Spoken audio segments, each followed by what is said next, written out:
کو تحقیقات تیری بارگاہ میں قبول ہیں، تو مولا جب میں مروں تو اپنے ورثاء کو وصیت کرنا چاہتا ہوں کہ حضور غوث پاک کی وساطت سے حضرت معروف کرخی کے قدموں میں مجھے تدفین کا موقع ملنا چاہیے، اور خود بخود قبر بنے، کسی کو کھودنی نہ پڑے۔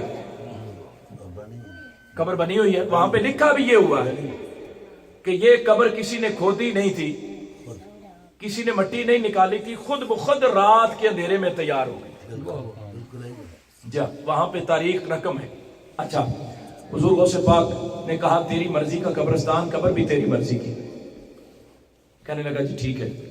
ایک 150 سال پرانی، ایک روایت میں 100 سال پرانی اور ایک 150 سال پرانی قبر۔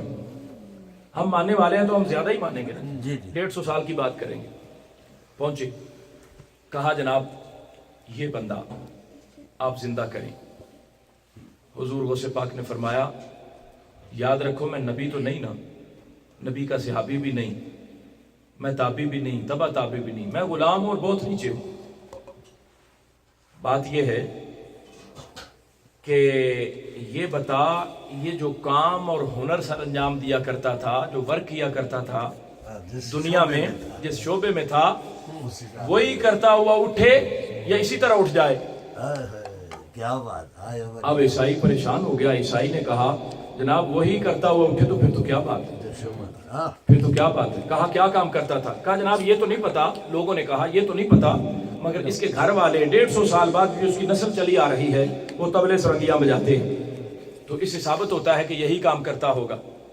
حضور غوث پاک رضی اللہ تعالیٰ عنہ نے فرمایا طبلہ بجاتا ہوا اٹھے، سرنگی بجاتا ہوا اٹھے یا اسی طرح اٹھ جائے؟ کہا جناب بجاتا ہوا اٹھے۔ حضور غوث پاک رضی اللہ تعالیٰ عنہ نے پاؤں کی ٹھوکر ماری اور قم باذن اللہ نہیں کہا، قم باذنی کہا، اٹھ میرے حکم سے۔ حکم غوث پاک کا ہے، رضا اللہ کی ہے۔ ہم یہ نہیں کہتے رضا اللہ کی ہے، حکم غوث پاک کا ہے، قم باذنی، اٹھ۔ سارے عالم نے یہ نظارہ دیکھا، بغداد کا وہ کرخ کا قبرستان، سارے لوگ چشمے فلک نظارہ دیکھ رہی تھی کہ حضور غوث پاک کے پاؤں کی ٹھوکر مارنے کی دیر تھی کہ وہ سرنگی بجاتا ہوا قبر سے باہر آ کے کھڑا ہو گیا۔ اب علماء نے، محدثین نے، وقت کے ائمہ نے بڑی بڑی بحث کی ہے کہ جناب وہاں تو ایک لاچی بھی نہیں جائے گی ساتھ، 2 گز کفن جائے گا، اگر نصیب ہو گیا سرنگی کیسے پہنچی تھی قبر میں؟ ناقدین بڑی تنقید کرتے ہیں نا، سرنگی کیسے پہنچی تھی؟ تو علماء نے اس بات کا جواب دیا ہے، فقہاء نے، انہوں نے کہا جب اللہ اپنے فقراء کو، درویشوں کو، ولیوں کو دیکھتا ہے تو ان کی پگڑی کا ترا پھر نیچے نہیں ہونے دیتا، ان کی کانڈ نہیں لگنے دیتا۔ جو زبان سے نکال دے رب تعالیٰ ان کی عزت و آبرو کو برقرار رکھا کرتا ہے، اور سارے عالم کے سامنے رب تعالیٰ ان کی زبان سے نکلے ہوئے کلمات پورے فرما دیا کرتا ہے۔ اللہ اکبر۔ تو حضرات ذی وقار حضور غوث پاک رضی اللہ تعالیٰ عنہ، میں اختتام کی طرف آ رہا ہوں۔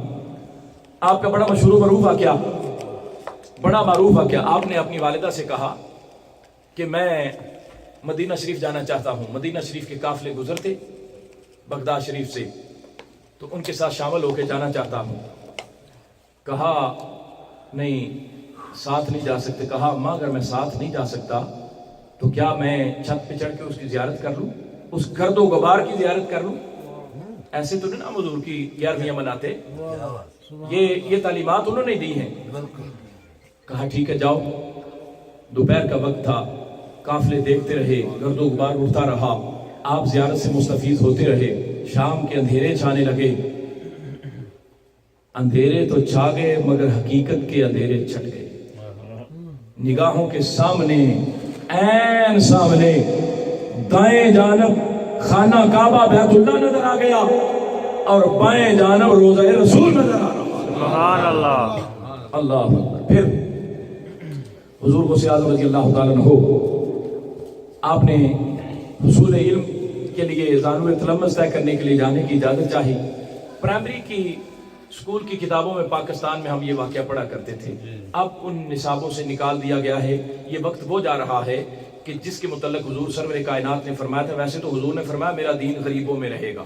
امیر آدمی بڑے ناز نخرے کرے گا، بیٹھ کے محفل میں گھڑی بھی دیکھے گا، اور بڑی، میں یہ فلوریڈا گیا ہوا تھا کوئی 20 دن پہلے تقریر کرنے کے لیے، تو سارے لوگ بڑے شوق سے بیٹھے ہوئے تھے، بار بار مجھے روکا بھیجیں کہ جلدی نہیں آپ نے ختم کرنی گفتگو. ایک ٹیبل پہ بیٹھے وہ آپس میں ایک دوسرے کو گھڑی بھی دکھائیں اور میزبان محفل کو میسج بھی کریں کہ ہمیں بھوک بڑی لگی.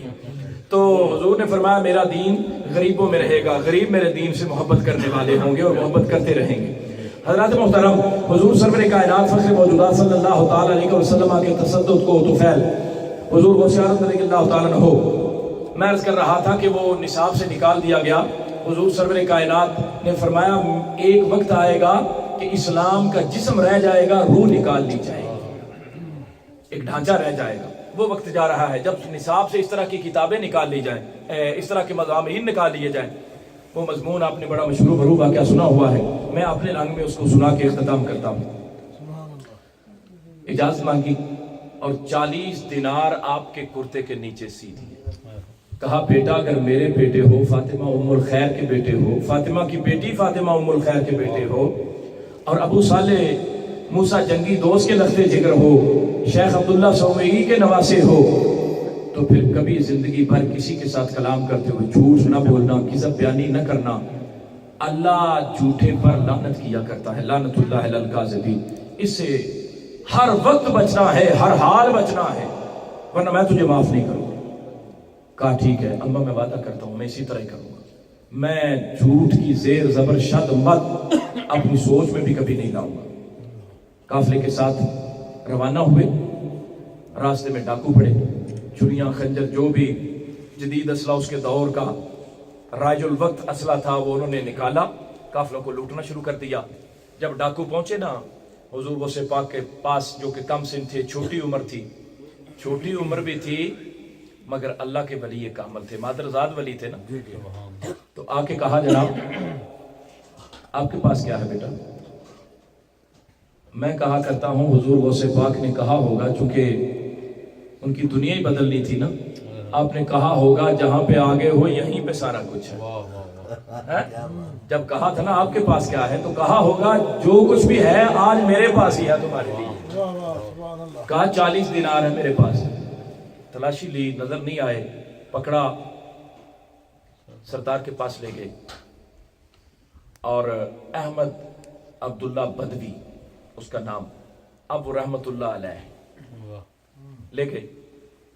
کہا جناب یہ عجیب بچہ ہے، ہمارا تمسخر اڑا رہا ہے، ہم سے مذاق کر رہا ہے، ٹھٹھا کرتا ہے اور بڑی سنجیدگی کے ساتھ کہتا ہے 40 دینار ہیں، ہم نے اس کی جیب چیک کی اس میں کچھ نہیں. تو کہا بیٹا جھوٹ کیوں بولتے ہو؟ حضور غوث پاک نے فرمایا میری ماں نے جھوٹ بولنے سے منع کیا، میں جھوٹ نہیں بول رہا، میرے کرتے میں 40 دینار سیے ہوئے. اور بس یہ جملہ نکلنا تھا کہ اس طرح تڑپا وہ ڈاکوؤں کا سردار شیخ بدوی. کہنے لگا عبد القادر بیٹا تم اپنی ماں سے کیا ہوا وعدہ نبھا رہے ہو اور جھوٹ نہیں بول رہے. میں کتنا بدبخت ہوں. اللہ کہتا ہے کبھی جھوٹ نہ بولو، کبھی چوری نہ کرو، کبھی ڈاکہ زنی نہ کرو، کبھی راہ زنی نہ کرو، کبھی بے راہ روی اختیار نہ کرو. میرا ہر وقت کام ہی یہی ہے. اللہ اکبر. بس دل کی دنیا بدلی اور اندھیرے چھٹ گئے. اسی وقت کہا آپ مجھے اپنے ہاتھ پہ توبہ کروائیں. سبحان اللہ. اب ان کا مزار ہے اور شیخ بدوی رحمت اللہ تعالیٰ ان کے مزار پہ لوگ حاضری دیتے ہیں جی. نگاہ ولی میں وہ تاثیر دیکھی، بدلتی ہزاروں کی تقدیر دیکھی. حضرات محترم، ولیوں کا جو مقام و مرتبہ ہے، شان و شوکت ہے، اور اس لیے ضروری ہے. جی لانا شروع کر دیں لنگر، میں اس وقت تک اختتام کرتا ہوں. یہ جو حضور سرور کائنات فخر موجودات صلی اللہ تعالی علیہ وسلم، دیکھیں جتنے بھی انبیاء کرام آئے، یہ ماخذ کلام سن لیں، جتنے بھی انبیاء کرام آئے آگے بنی نوع انسان کی بہتری کے لیے، رہبری کے لیے، رہنمائی کے لیے، ہدایت کے لیے اس اللہ کی الوہیت، اس رب کی ربوبیت، اس وحدہ کی وحدانیت کا پرچار کرتے رہے. حق بتانے، باطل امر بالمعروف نہی عن المنکر کرتے رہے.